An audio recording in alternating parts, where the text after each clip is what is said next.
მოგესალმებით. გამარჯობა. ეს არის პირველი ქართულენოვანი პოდკასტი რელიგიის შესახებ. ჩვენ ვართ პოდკასტის წამყვანები თამთა და კოტე. მოკლედ გეტყვით პოდკასტის მომზადების მიზნების შესახებ.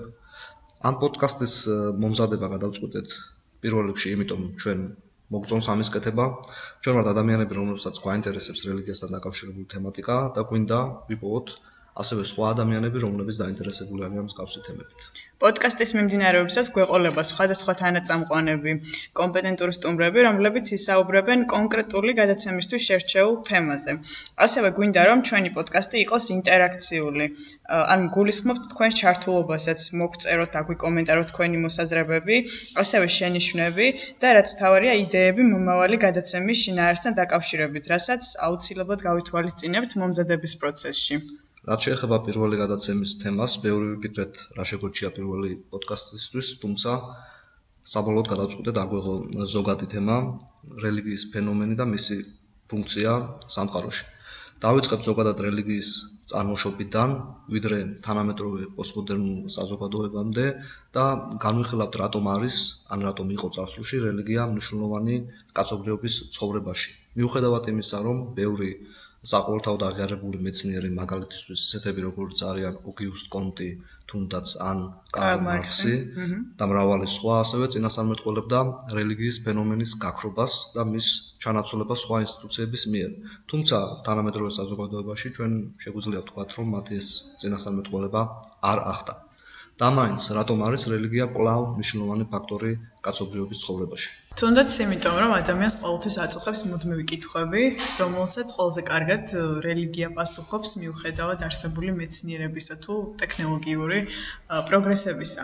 თუნდაც ან როგორ უნდა განსაზღვროთ რელიგია, რას ნიშნავს ის თვითონ, როდესაც თითოეულ ადამიანს საზღვაო საკუთარი განსაზღვრება ჰქონდეს რელიგიის, ან რას ნიშნავს თვითონ ეს ტერმინი, ამ დონეზე შეგვიძლია განმარტოთ როგორც დაკარგული კავშირის აღდგენა, რადგან რელიგია ნიშნავს relink, ანუ იგივე შეკავშირებას ადამიანსა და რაიმე მასზე ზემოთ მდგომ არსებად დავარქვათ, თუნდაც ან რაიმე სხვა სახის ტრანსცენდენტალურ ძალას შორის, რა თქმა უნდა. თვითონ ან ყველაზე მარტივად რო ავხსნათ, ეგრეთ წოდებული პრიმიტიული რელიგიებიდანაც მოვიყვანოთ მაგალითი, რელიგია ნიშნავს ზებუნებრივი ძალების რწმენას. უძველეს დროიდან ადამიანებს ჰქონდათ გარკვეული ძალების მიმართ რწმენა, იქნებოდნენ ეს ჯადოქრები თუ მაგები, რომლებიც კონკრეტულ რიტუალებს ატარებდნენ, თუნდაც იმიტომ, რომ ან ამინდის შეცვლილი იყო, ან თქვათ მოსავალი მიიღოთ და ამისთვის კონკრეტულ ხერხებს მიმართავდნენ. რელიგია განისაზღვრება როგორც წმინდასთან ურთიერთობაც, თუ შევხედავთ რიტუალური თვალსაზრისით, მივიღებთ შესაბამის განმარტებას, რომ რელიგია შეიძლება რაღაც რიტუალების ერთობაც იყოს, რაც საზოგადოებას უფრო მეტად კრავს, მაგალითად სოციალური მსახურება სხვადასხვა ტაძრებში და ასე შემდეგ. თუმცა სამეცნიერო ლიტერატურაშიც რელიგიის უამრავი განმარტება არსებობს.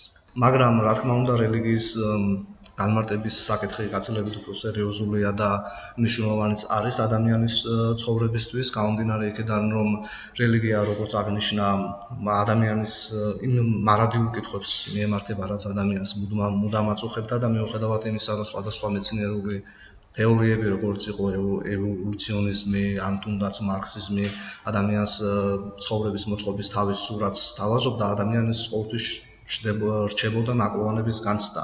იმისგან, რომ ეს თეორიები ადამიანს უსაბუთებენ, რომ მისი არსებობა არის სასრული და მას ყოველთვის ექნება დასასრული, განსხვავებით რელიგიისგან, რომელიც ადამიანს, ასე ვთქვათ, საუკუნო სამარადისო არსებობას პირდება.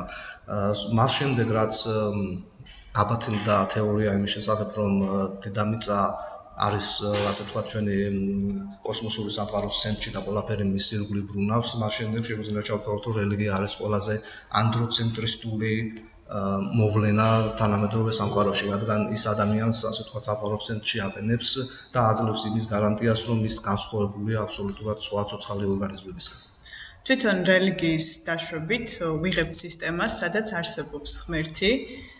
ღმერთიდან გამომდინარე ჩნდება მისი მსახურების პრაქტიკა და ტრადიციები და აქედან გამომდინარე ადამიანი მსახურება ღმერთს და ესე რომ შევხედოთ, ერთგვარად იქნება რაღაც სამკუთხედი, სადაც თავში ექცევა ღმერთი, ხოლო დაბლა ადამიანები, რომლებიც მას ემსახურებიან. თვითონ რელიგიური ტრადიციების შიგნით, რა თქმა უნდა, ბევრი სხვაობაა და რომელიმე კონკრეტული ადამიანი, ვინც რაიმე რელიგიას მისდევს, მას არ სჭირდება თვითონ ამ ტრადიციის და რელიგიის კითხვის ნიშნები, კითხვის ნიშნების დასმა უпростоრად ან მათი ეჭქვეშ დაყენება, რაც მომდა და მათი გადააზრება, რადგან მას თვითონ რელიგიას თავაზობს კონკრეტულ მსოფლმხედველობას და რაღაც ძირითად პრინციპებზე აგებულ სისტემას, სადაც ყველა პასუხი თითქმის მას უკვე აქვს მრავალგვარ საკითხებზე. აქვე უნდა ითქვას, რომ ზოგიერთი ლიბერალური თეოლოგი თუ სასულიერო პირი გარკვეულწილად აფართოებს ამ სისტემურ ჩარჩოს, რომელსაც კონკრეტული რელიგია თავაზობს ადამიანს და ეს გაფართოება ხშირ შემთხვევაში იმდენად ფორმას უკარგავს ამ ტოტალურ სისტემას, რომ ფაქტობრივად შეიძლება ითქვას, რომ არ ღვევს კიდევაც ამ სისტემას და ასეთი ლიბერალური თეოლოგების თუ სასულიერო პირების წინააღმდეგ მიმართული კრიტიკა ზოგ შემთხვევაში გამართლებულიც კია, რადგან ზოგჯერ ისინი ცდებიან კონკრეტული რელიგიის მიერ დადგენილ ჩარჩოებს. თვითონ რაც შეეხება რელიგიას და მის კომპონენტებს, მინდა გამოვყო ერთ-ერთი ფუნდამენტური კომპონენტი, რადგან ესე ვთქვათ, დგას რელიგია, ეს არის მსხვერპლშეწირვა. თვითონ მსხვერპლშეწირვა უძველეს რელიგიებშიც გვხვდება, სადაც უშუალოდ ადამიანებს წირავდნენ მსხვერპლად კონკრეტული რაღაც ღვთისგან წყალობის მისაღებად. თვითონ მსხვერპლშეწირვა არის არც მეტი, არც ნაკლები სიცოცხლის გაღება, ან რაიმე ღირებულების გაცვლა უფრო დიადი ღირებულების მისაღებად. არსებობს კონკრეტული თეორიები მსხვერპლშეწირვის საკითხის გარშემო.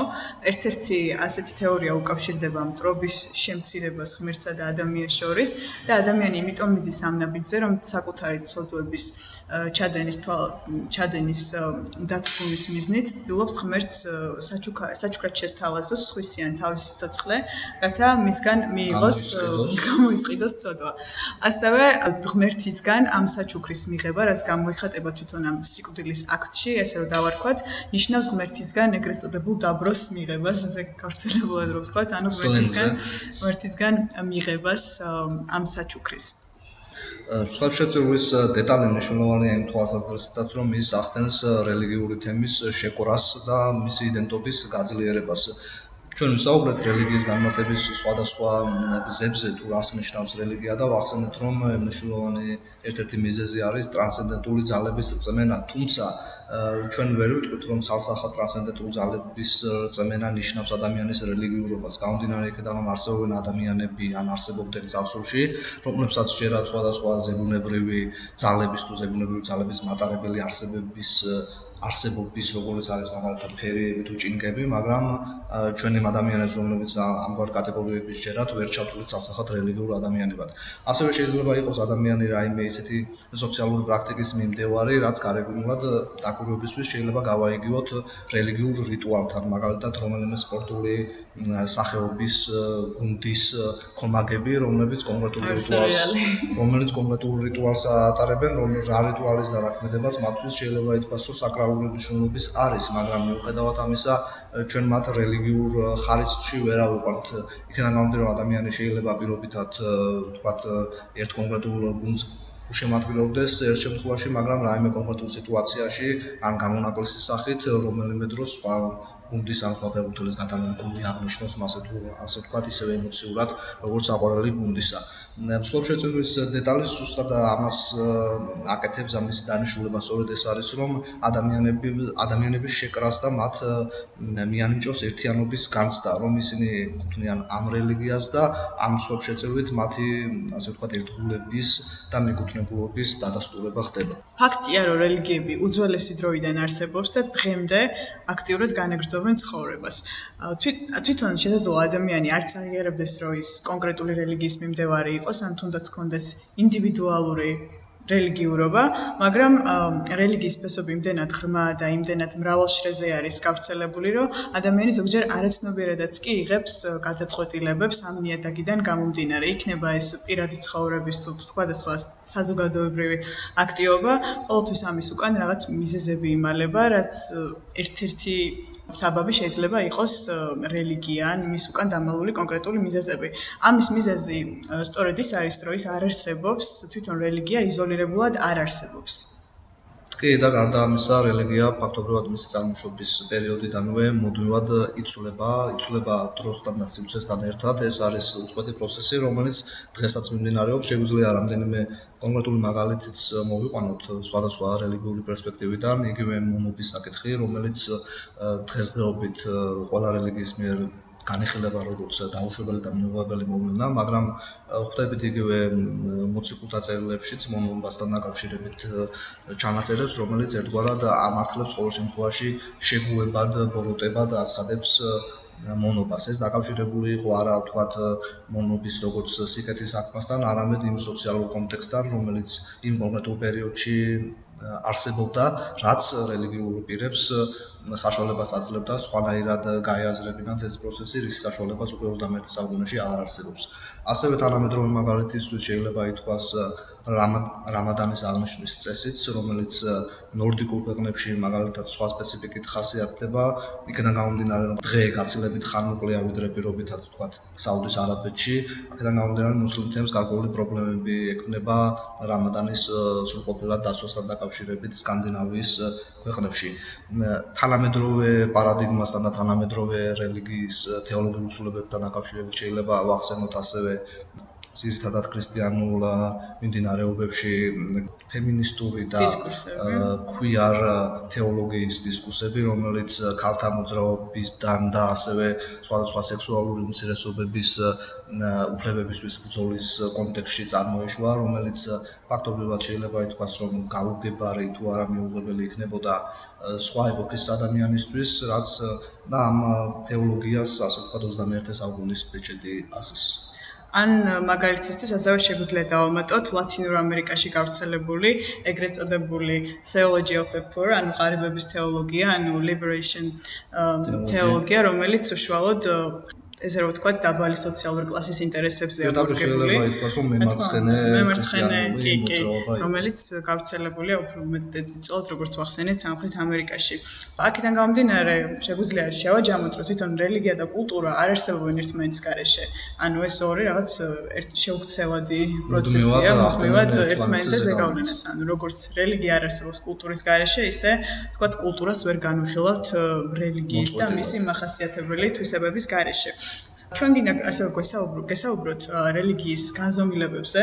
ამ შემთხვევაში მოვიყვანთ მაგალითად ნინიას მარტის მიერ შემოთავაზებულ 7 განზომილებას, სად გვხვდება ეს რელიგიები და როგორი სახით. ან პირველი განზომილება, რაც შეგვიძლია აღწეროთ, არის რელიგიის პრაქტიკულ რიტუალური განზომილება. ეს ნიშნავს როგორც ღვთისმსახურებას სოციალურ სივრცეებში, მაგალითად ეკლესიებში, ასევე სახლში ლოცვას ადამიანის მიერ ინდივიდუალურად კონკრეტული ღვთაების მიმართ. არ არის აქ გამოკვეთილი კონკრეტულად რომელიმე რელიგიაში. ამას აქ ასეთი მნიშვნელობა არ აქვს, მისი გადასაწყვეტია. ამაში ასევე მოიაზრება საზოგადო ღვთისმსახურება, რომელიც საქართველოში გავრცელებულია კონკრეტულ დღესასწაულებზე, ამ თქვათ საჯარო მცველობები და ასე შემდეგ.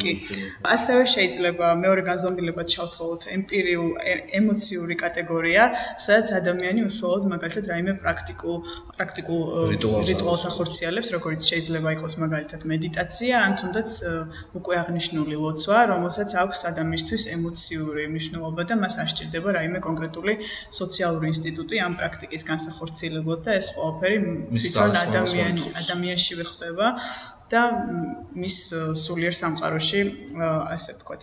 შემდეგი განზომილება არის ნარატიულ მითოლოგიური განზომილება, რომელიც ძირითადად ეხება საკრალურ ტექსტებს. როგორც ვიცით უკვე, ანუ საკრალური ტექსტები ნიშნავს წმინდა ტექსტებს, როგორც არის მაგალითად ბიბლია, თალმუდი, თორა და შემდეგ და ამ მითოლოგიურ ნარატივში შესაძლოა ასევე მათი ინტერპრეტაციები და შემდგომი უკვე რეინტერპრეტაციებიც განვიხილოთ, რაც დიდი დებატების და მსჯელობის საგანია. მეოთხე განზომილება ყველა რელიგიას აქვს ასე ვთქვათ თავისი საკრალური ტექსტების მიღწევა, იგივე ხასიდური, ვთქვათ იგივე ისლამშიც და ასევე ბუდაზეც უამრავი ისტორია არსებობს, რომელიც ზოგიერთი ბუდისტისთვის ან რომელიმე რელიგიის მიმდევარისთვის ასევე ძვირფასია, როგორც საკრალური ტექსტები, ასე ვთქვათ ალტერნატიული წყარო წვენის, რომელიც ატარებს კონკრეტულ სიმბოლურ მნიშვნელობას და ეს ხშირად ასახლას პოვებს ხოლმე თვითონ ამ რელიგიის ხელოვნებისეულ გამოხატულებაში, როგორც შეიძლება ჩავთვალოთ რაღაც ხატები ან კონკრეტული მოხატულობები აშრამებსა თუ ტაძრებში ან თუნდაც მუსიკალური საგალობლები, რომლებიც შესაძლოა ისეთ სიმბოლიკას მოიცავდეს, რაც თქვათ თეოლოგიური დისციპლინისთვის არ იყოს ახლობელი, ჩარჩოში ვერ ექცეოდეს, მართალია. მეოთხე განზომილება, რაც უნდა აღვნიშნოთ, არის დოქტრინალური ფილოსოფიური განზომილება, ანუ თვითონ რელიგიის ასახვა ფილოსოფიაში, მსჯელობა და დებატები მის გარშემო და ასევე აქვე ქრისტიანული პერსპექტივით შესაძლოა გავაერთიანოთ ღვთისმეტყველება, ისევე როგორც სხვადასხვა ქრისტიანული, თუნდაც მართლმადებლური, ან კათოლიკური და ასე შემდეგ. კიდევ ერთი განზომილება, რომელსაც ნინიას მარტი აღნიშნავს, ეს არის ეთიკურ-სამართლებრივი განზომილება. თანამედროვე საქართველოში ხშირად მომისმენია ესეთი პოზიცია, რომ სამართალი თითქოს რაღაც განყენებული არის მორალისგან, იმ კონტექსტში, რომ მართალია სამართალი რაღაცას არ გვიგრძალავს, მაგრამ ჩვენი მორალი ამას გვიგრძალავს. ამბობენ ესეთი ადამიანები, თუმცა საკმაოდ იშვიათი ყოფილა კაცობრიობის ისტორიაში ისეთი სამართლებრივი ნორმები, სამართლებრივი სისტემა, რომელიც დაშორებული, ან მოწყვეტილი, ან იზოლირებული ყოფილიყოს რელიგიური ნორმებისგან და აქედან გამომდინარე მორალისგან. ესეთი მაგალითი არ ვიცი, რთული გასახსენებელია, შეიძლება ვთქვათ პარალელისთვის ან მხოლოდ ჰიტლერის გერმანია, ან სტალინის კომუნისტური რეჟიმი შეიძლება ჩავთვალოთ ასე რელიგიურ დოგმებისგან გამოცლილ სამართლებრივ სისტემად, თუმცა ესეც საკამათო იქნებოდა. უნდა ითქვას, რომ ძირითადად ის სამართლებრივი ნორმები, რაც საქართველოში თუ ნებისმიერ მსოფლიოს კუთხეში არსებობს ამჟამად, ატარებს ასევე რელიგიურ ნიშანთვისებას. წინააღმდეგობაში ყოველ შემთხვევაში არ მოდის რელიგიურ დოგმებთან. კიდევ ერთი განზომილება ნინიას მარტის მიერ, ეს არის სოციალურ-ინსტიტუციური განზომილება.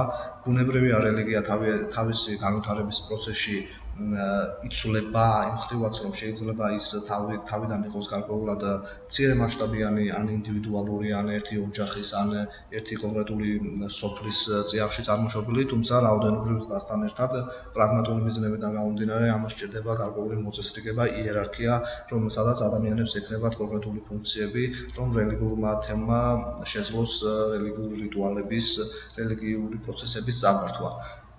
ბოლო განზომილება, რომელიც მატერიალური განზომილებაა, მატერიალურ განზომილებაში იგულისხმება ის საგნები, ნივთები, რომლებიც რელიგიური ღვთისმსახურებისთვის გამოიყენება, მაგალითად ქრისტიანისთვის ეს შეიძლება იყოს ზოგიერთი ქრისტიანისთვის ხატები, ასევე სარდლები, ეს შეიძლება იყოს სხვადასხვა დანიშნულების ტაძარში გამოყენებული ნივთები, ატრიბუტიკაც რა თქმა უნდა, ან თუნდაც იგივე შესამოსელი სხვადასხვა სასულიერო პირების, რაც ხაზგასმას აკეთებს იმაზე, რომ აქ საქმე გვაქვს რელიგიურ პროცესთან თუ რელიგიურ რიტუალთან. რელიგიური განზომილებებიდან შესაძლოა გადავიდეთ თანამედროვე რელიგიურობაზე. რას მოიცავს თანამედროვე რელიგიურობა და როგორ ვლინდება ის სხვადასხვა სივრცეებში. ასევე აქ დაგვჭირდება ასევე ინტერნეტ სივრცის შემოყვანაც, რომელიც უდავოდ ერთ-ერთი მნიშვნელოვანი აქტორია დღევანდელ ცხოვრებაში. მინდა განვიხილო ფენომენი, რომელსაც ქვია ეგრეთ წოდებული თანამედროვე სპირიტუალიზმი, ან მოდელი, რომელიც ადამიანის რელიგიურობას აღწერს. ეს ნიშნავს, რომ მაგალითად კოლექტიური რელიგია, რომელიც უფრო ძველ საუკუნეებში არსებობდა, დღესდღეობით ადამიანის ინდივიდუალურ აღქმაში არის გადმოსული და იმდენად ხშირად აღარ ხდება ხოლმე საყოველთაო რაღაც პარაკლისების გადახდა სხვადასხვა ეკლესიებში, ან თქვა სხვადასხვა კოლექტიური ლოცვები და ადამიანი ძირითადად თავის თავთან ინდივიდუალურად ახორციელებს ამ კონკრეტულ პრაქტიკებს და ცდილობს ღმერთის თავისებური ხედვები და აღქმები ჩამოაყალიბოს, რაც სხვა დროში შესაძლოა მწვალებლობად ან ერეტიკოსად დასჭადიქმედება ყოფილიყო ნამდვილად. ასევე თანამედროვე მსოფლიოში ჩამოყალიბებულია, ესე რომ ვთქვათ, ადგილობრივი და ტრანსკულტურული რელიგიები. ადგილობრივ რელიგიებად ყოველთვის მოყავთ ხოლმე მაგალითებად ამერიკაში არსებული ადგილობრივი რელიგიები. რაც შეეხება თვითონ ამ ტრანსკულტურულ რელიგიებს, ეს უფრო მსოფლიოს ძირითად დომინანტ რელიგიებს ეხება, რომლებმაც რაღაც მხრივ განიცადეს ტრანსფორმაცია და მათგან ჩამოყალიბდა კონკრეტული ჰიბრიდული ან ნარევი რელიგიები, რომელიც სხვადასხვა რელიგიების კომპონენტებით საზრდოობს და შესაძლოა რამდენიმე რელიგიას აერთიანებდეს ერთად და სხვადასხვა კონტინენტებზე გვხვდებოდეს ნებისმიერ ქვეყანაში ამის მაგალითი. თუმცა ფორმალურად თეოლოგიური ჩარჩო, ვთქვათ, სახელწოდების დონეზე მაინც ერთი შესაძლოა, კი, ფუნდამენტურად თეოლოგია შესაძლოა ერთი იყოს, მაგრამ სხვადასხვა კულტურული თუ რელიგიური ელემენტები ქონდეს სხვადასხვა. თანამედროვე გლობალური ეპოქის ერთ-ერთი დამახასიათებელი რელიგიასთან დაკავშირებით ასევე არის რელიგიის როგორც კომერციულ მიმზიდველობის ცენტრად გადაქცევა გულისხმობ იმ მასშტაბურ მრავალ ათასიან და შესაძლოა მილიონ ადამიანობით პილიგრიმების ტალღებს, რომლებიც დაიძრებიან ხოლმე სხვადასხვა წმინდა საკრალური ადგილების მოსალოცად, რაც ბუნებრივია გულისხმობს რელიგიური ტურიზმის აღმავლობას და იმ ისეთი რაოდენობის თანხების ხარჯვას, რაც წინა საუკუნეებში წარმოუდგენელი იქნებოდა. ეს ყველაფერი გაამარტივა ბუნებრივია გადაადგილების თანამედროვე საშუალებებმა და ზოგადად ასე ვთქვათ სამყაროს დაპატარავებამ, რაც შესაძლებელი მისცა სხვადასხვა კონტინენტიდანაც კი იმგზავრონ ადამიანებმა. მაგალითისთვის, თუნდაც საუდის არაბეთში არსებული ისლამური ცენტრიც კი გამოდგება, რომელშიც ყოველწლიურად ფაქტობრივად ახალი სასტუმროები შენდება და ეს მნიშვნელოვანი წყაროა საუდის არაბეთის ეკონომიკისთვის. გარდა ეს ეკონომიკური ასპექტისა, ინტერნეტის ეპოქასთან დაკავშირებით მნიშვნელოვანი ასევე ეგრეთ წოდებული ინტერნეტ ეკლესიის მიმოხილვაც გამომდინარე იქიდან, რომ უკვე ადამიანები გადავიდნენ სპირიტუალიზმის ვირტუალურ ფორმებზე, იმართება ეგრეთ წოდებული ონლაინ ლოცვები, სადაც ამთია ეგრეთ წოდებული ონლაინ სანთელები, ადამიანები ერთად კითხულობენ ლოცვებს ინტერნეტის ქსელში და ამგვარად უკავშირდებიან ერთმანეთს ან თუნდაც სულიერ მოძღვარს. ასევე მსგავსი თანამედროვე გამოვლენებაა გასაბერი ეკლესიაც, რომელიც მოსახერხებელია გეოგრაფიულად ნებისმიერ ადგილზე შეიძლება თან წაიღოს ასე ვთქვათ ადამიანმა და იქ განახორციელოს რელიგიური პრაქტიკები. სივრცეში მოაწყოს დიახ განახორციელოს სხვა რიტუალები. რელიგიის ამ ციფრულ სამყაროში გადმოტანამ ერთი მხრივ გაამარტივა ადამიანებსა და სასულიერო პირებს შორის კონტაქტი და დღესდღეობით ხვდებით მაგალითად ისეთ ფენომენებს, როგორიც შესაძლოა იყოს აღსარების სოციალური ქსელებით ჩაბარება, ამ თქვათ კონკრეტული სხვა მესენჯერების გამოყენებით. ამ შემთხვევაში ამას რაიმე დიდი ფუნქციონალური მნიშვნელობა არ აქვს, უბრალოდ რა იქნება გამოყენებული კომუნიკაციის საშუალებად. ასევე სოციალური სივრცე საშუალებას აძლევს სხვადასხვა სექტის წარმომადგენლებს ერთმანეთს დაუკავშირდნენ, შეხვდნენ და შემდეგ საომალოდ ალბათ ჩამოაყალიბონ თავიანთი დოქტრინები და რაღაც ახალი მიმდინარეობებიც კი წარმოიშვება ხოლმე ინტერნეტის საშუალებით კი ონლაინ სივრცეში. თუმცა ამ მოდერნულობას ეჯახება ეგრეთ წოდებული ძველი ტრადიციული რელიგიური მიმდინარეობები. ერთ-ერთ მაგალითად შესაძლოა მოვიყვანოთ ხარიჯიმი ებრაელები. იყო რამდენიმე შემთხვევა, როდესაც ავიაკომპანია ელას, რომელიც არის ისრაელის ფლაგმანი კომპანია, პრობლემებს კი შეექმნა კონკრეტული რელიგიური ტრადიციების გამო. მაგალითად, ნიუ-იორკიდან თელ-ავივის მიმართულებით დანიშნული ფრენის დროს რამდენიმე ხარიჯი მამაკაცს არ სურდა ქალბატონების გვერდზე მგზავრობა. პრობლემა ჰქონდათ, ამის გამო რეისს რამდენიმეჯერ ჰქონია დაგვიანება. ასევე იგივე ელალის მაგალითი განმეორდა რამდენიმე თვის წინ, როდესაც ნიუ-იორკიდან თელ-ავივისკენ დანიშნულ რეისზე აღმოჩნდა, რომ დაგვიანების გამო აღმოჩნდა, რომ კონკრეტული დრო გადასცდა შაბათის წუთებს, რომლებსაც ხარაჯიმები მკაცრად იცავენ და ამის გამო პილოტს მოუწია ათენში დაშვება, რათა ხარაჯიმები პირველი გამოსულიყვნენ თვითმფრინავიდან და საკუთარი რელიგიური პრაქტიკა შეესრულებინათ და შემდეგ უკვე სხვა მგზავრები და ალბათ შემდეგ უკვე მოხდა მათი ტრანსპორტირება უკვე თელ-ავივში. დანიშნულების ადგილას. ხო, დანიშნულების ადგილას. ასე ვთქვათ, უცნაური თუ ტრადიციული ფორმის რელიგიური ორგანიზაციები საქართველოშიც გვაქვს, მაგალითად ბატონი გიორგი ანდრიაძის კატაკომბური ეკლესია, რომლის ავტომისია ქართველი მამაკაცების დახსნა საჯარისო ვალდებულებისგან. მოკლედ დღეს ჩვენ შევეცადეთ თქვენთვის გაგვიზიარებინა რელიგიის არსისა თუ მისი ფუნქციონალური მნიშვნელობის შესახებ ინფორმაცია, რა თქმა უნდა, პოდკასტის ფარგლებში, ასევე ვისაუბრეთ მის განზომილებებსა თუ უკვე ციფრულ სამყაროში ადაპტაციაზე. და როგორც უკვე დასაწყისში აღვნიშნეთ, ძალიან კარგი იქნება თუ დაგვიკომენტარებთ ამ თქვათ მოგწერთ თქვენს შენიშვნებს და რაც თავარია იდეებს მომავალ გადაცემებთან დაკავშირებით და ძალიან დიდი მადლობა ყურადღებისათვის. მომავალ შეხვედრამდე. მომავალ პოდკასტამდე.